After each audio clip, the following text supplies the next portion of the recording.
Hello, everyone, and welcome to my channel. I'm Romaniuk, emotional eating, digestive, and hormone expert, and I have over 10 years of experience helping thousands of women all over the world fully overcome binge, emotional eating, and create food and body freedom. And today, I want to talk about diets. That word, right? The word D-I-E is in that word, but I want to talk about diets and why it's important that we stop diets and ditch diets because they could be having a negative impact not only on your physical health and well-being, but your mental, emotional health and well-being, and far beyond that. So one of the things, of course, that most people are using diets for is to try and lose weight. Maybe you're on an elimination diet to try and help your gut health or regulate your hormones, or maybe you're thinking that dieting is going to help you end the binge emotional eating cycle. But little do you know, it's actually potentially making it worse. Now, after going through binge eating myself for many years and trying every diet under the sun to try and shift it, and only having those diets make the binges and the food addiction worse, what I really came to realize is that diets were not the be all end all, and they were not going to fix any of the issues that I had. And after working with thousands of women, the same conclusion comes in that the diets are just throwing things more out of whack physically, emotionally, fueling binge eating and emotional eating, fueling the hormone issues, making the digestive symptoms worse.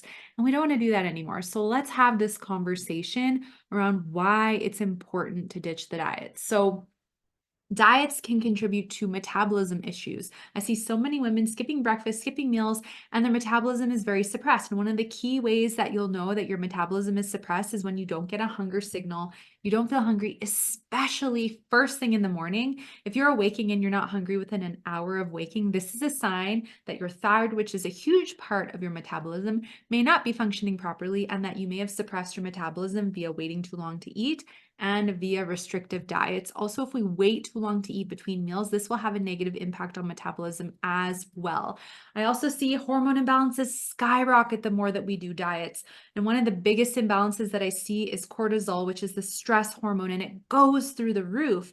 The more we restrict, if we're cutting out proteins, we're cutting out fats, we're cutting out carbohydrates. These are important nutrients that we need to function properly. And if we're cutting them out, restricting them, and not eating enough in a balanced way, of course, which will look a little bit different for everybody, we will see cortisol, that stress hormone, go through the roof. It can suppress our thyroids, like I was just talking about, and that can make you feel exhausted, depleted, feel like you're puffy and gaining more weight, and none of that feels good at all. Diets can also fuel bloating, constipation, irregular bowel movements, and gut health issues. Okay. So I see a lot of different diets that are used to try and help regulate the gut. But the problem is it's not realistic to cut out a ton of foods and then have to try and avoid them to have relief of your symptoms. A diet is not going to help you heal your digestive system. It is about addressing the roots, just like with hormone issues, with emotional eating, with weight and weight loss blocks. It is about addressing the root causes of your imbalance physically, emotionally, and energetically, because there's always root issues to address. If we don't address the roots and we keep using things like diets and other superficial quick fixes, we're probably going to keep getting the same result, unfortunately. And unfortunately, it's going to cause a lot of unnecessary suffering that we really just don't need and that I don't want for you, because trust me, I went through it myself and it is not fun. Another massive issue with diets is that they can create and fuel what I call the all or nothing mentality. A lot of diets essentially encourage you to follow a strict, rigid list of rules and restrictions. You can't eat this, you shouldn't eat this, this is bad, carbs are bad, carrots are bad, fats are bad, whatever it is. And you have to follow this diet restrictively, rigidly, and almost perfectly to achieve X result, whether it's weight loss, which is usually what people are using diets for, or to see some kind of a symptom resolve or improve. Now, the massive problem with this is that the more we go into this diet restrictive perfection mentality with food and then we fail, usually the pendulum will swing far the other way. And then we go into this rebellion. I'm going to eat whatever I want. I don't care. I'm stressed. You emotionally eat. And then you end up overdoing it and binging or overeating and losing control. And then you panic, right? Because you've gained weight or your symptoms come back and you feel guilt. And that makes the pendulum swing back in the other direction. And that fuels you to want to go back into a diet, and thus fuels the all or nothing mentality with food, which you can also have an all or nothing mentality with a lot of different things, including your business, with money, relationships, the way you show up in your life, your self-care practice. It's not just with food, but it can be birthed with the diet mentality. Diets do fuel binge and emotional eating. I see this all the time. They cause blood sugar crashes and they really can confuse us. And tell me if this one resonates for you people. But diets can really confuse us about what to eat, what not to eat, what works for me, what doesn't work for me, because diets pull you externally out of yourself.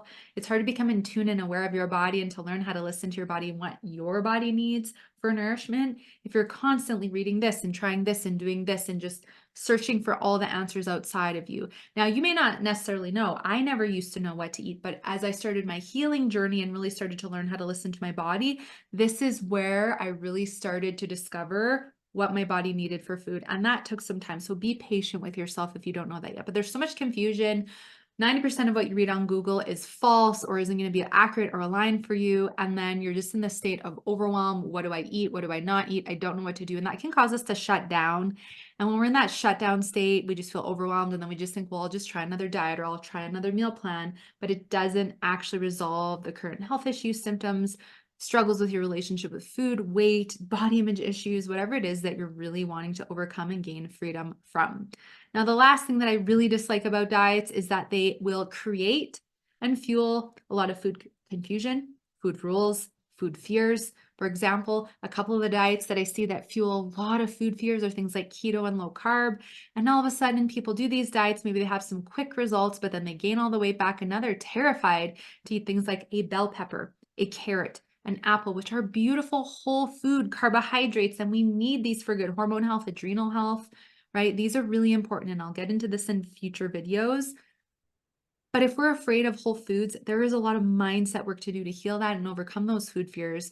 And ditching diets is an important part of healing your relationship with food, overcoming those food fears, and overcoming whatever foods you feel vulnerable to eating for fear of losing control. Okay.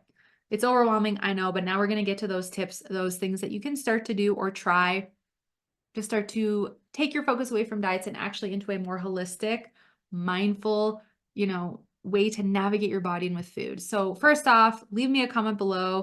Do you have any food rules? Do you have any food fears? What kind of food and diet confusion do you have? Because I want to help you debunk those so that you don't have to keep fighting with food in your body and we can clear them out of the way. Okay. I'd love to hear from you.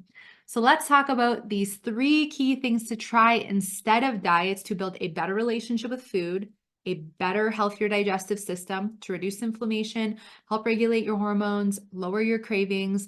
And over time, when we're in these beautiful mindful habits and mindsets, it actually is part of what helps the body release weight. And I'll get more into releasing weight and safety and why weight is a protective mechanism in future videos. So the first tip, and this is, I think, one of the biggest, most life-changing, seems simple, but it will make a huge difference for you, I promise. Bring a mindful eating practice into your day. Start with 1 meal a day that you want to eat mindfully and slowly at the kitchen table or at your desk. No distraction, no TVs, phones, computers, no anything else other than just sitting and being present, eating your food. Why is this so important? Well, first off, you're going to be emotionally and physically satiated because you're present with your food and you're going to stop when you're full. It's likely that we're up to eat up to 40% more if we are mindlessly eating and watching TV and working and we're not paying attention to our food. So this is why it's so important for us to be present. Okay. Being present with food helps you prevent emotional and binge eating as well. This is also important because a lot of you don't know what full feels like. You don't know when you're full. And so you keep eating and then you stand up and you get too full. So if you're eating, chewing thoroughly, fork down between bites, which by the way, chewing thoroughly aids in way better digestion, you're going to have less bloating. You're going to become more aware of what full feels like. And the more aware you are of what full feels like, guess what? You stop, you don't overeat, and that helps improve digestion, hormone health, release weight, and of course, you just feel more comfortable with your digestion and your body. Okay. So you also get to appreciate and enjoy your food more. This is really powerful. It's a really powerful tool. So start with 1 meal a day and then try to integrate as many of your meals through the day, through the week that you can with mindful eating practice. The second thing to do instead of diets is to focus on eating regularly through the day. I don't encourage you to skip breakfast and skip meals. This is one of the easiest ways to suppress your metabolism, to mess your thyroid up, your cortisol up, and to gain weight. Okay. It's an easy way to feel binge and emotional eating. A lot of my clients, when I start working with them, who are restricting in the morning will fall easily into binging and overeating in the afternoon or later in the day because it's messing with their blood sugar. And as soon as they start integrating regular meals and snacks through the day, guess what? They have less binge and emotional eating triggers. They're more satiated. The blood sugar is more satisfied, and they have less cravings for processed sugars, salts, and all that other junk that just doesn't make you feel good when you're eating it in abundance. So eating regularly through the day. If you're not a breakfast person, just start with something small, ideally trying to eat within 30 minutes of waking up to help wake up your hunger signal. We have hunger hormones, and if we're not eating regularly, we shut them off. And to wake them up and turn them back on, starting to eat regularly through the day, including having a breakfast, will be very helpful for you. And my third tip, and this is a big one because I know so many struggle with emotional eating, binge eating, or some kind of an emotional relationship with food. Instead of diets, be really willing to work on healing your relationship with food. Heal the emotional eating, work on understanding what your emotional and binge triggers are. And if you're not sure that what they are, leave a comment below because I'm going to be making more content on this. Understand what triggers you to want to go to food. Are you skipping breakfast? Do you see certain foods and then you want to eat them, right? Did you just diet and restrict and now you're in rebellion mode and you just want to eat whatever you want? Are you tired and you're in an I don't care mentality and you want to just eat everything because you had a bad day? Becoming aware of your emotional eating and binge eating triggers is the first step to healing them and overcoming this behavior, which you can fully do. I did, and I've helped so many others do the same. So the other aspect of this is that you want to become clear on what your triggers are. And if you can also start to become clear about what the differences are between physical and emotional hunger are for you, which I'm going to create in another video, you are going to become so clear in the moment if you actually need to eat and physically nourish your body, or if in fact you are experiencing emotional hunger, which in that case, you want to identify what your trigger is and actually work through it. Continuing to just diet is not going to help you identify your emotional eating triggers, help you gain the clarity of the differences between physical or emotional hunger. Doing another diet is not going to help you build a mindful eating practice and learn what full is, and it's not necessarily going to help you regulate your blood sugar and your metabolism and help you overcome these symptoms and these emotional blocks that you may be experiencing that are going along with your relationship with food. Healing your relationship with food is also a very important part of helping your body feel safe enough to release weight, regulating hormone and gut imbalances and symptoms, as well as building a more confident, connected, loving, respectful relationship with yourself. Emotional eating can have a really negative impact on our lives and on our quality of life, and it doesn't have to if we're willing to face it, rather than to continue to cover it over and kind of keep avoiding it and dance around it with another quick fix, like a quick fix diet or a quick fix weight loss plan. So I'm curious, tell me in the comments, what are you going to try working on first? I'd love to know so I can keep creating more content to help you on your journey to food and body freedom. And if you enjoyed the video, be sure to like, subscribe, and leave a comment below or a takeaway, something that you learned, something that you have a question about or you want support with. And if you want to dive deeper into ditching the diet mentalities, overcoming your emotional eating and binge eating behaviors, becoming more in tune and aware of your body and what your body needs, click the link in the description below to subscribe and listen to the No Sugarcoating podcast with over 450 episodes where we dive deep into all this and so much more. And last but not least, if you know you want support healing your relationship with food, fully overcoming binge and emotional eating, addressing and identifying your unique hormone and gut issues and symptoms, working on your mindset to build body love, confidence, release the weight, and so much more, you can also click the link below in the description to book your 30-minute body freedom consultation where we can connect on Zoom anywhere where you are in the world. Doesn't matter because we're connecting online and we can talk about your goals, your struggles, what's not working, where you're seeking support, and why a different approach may be exactly what you need to help you get where you want to go with your journey to food and body freedom. So I hope you've enjoyed this, and it's been a pleasure to be here with you today. Again, leave a comment below and let me know what you're going to work on and what a takeaway was, and we'll see you again in the next video. Take care.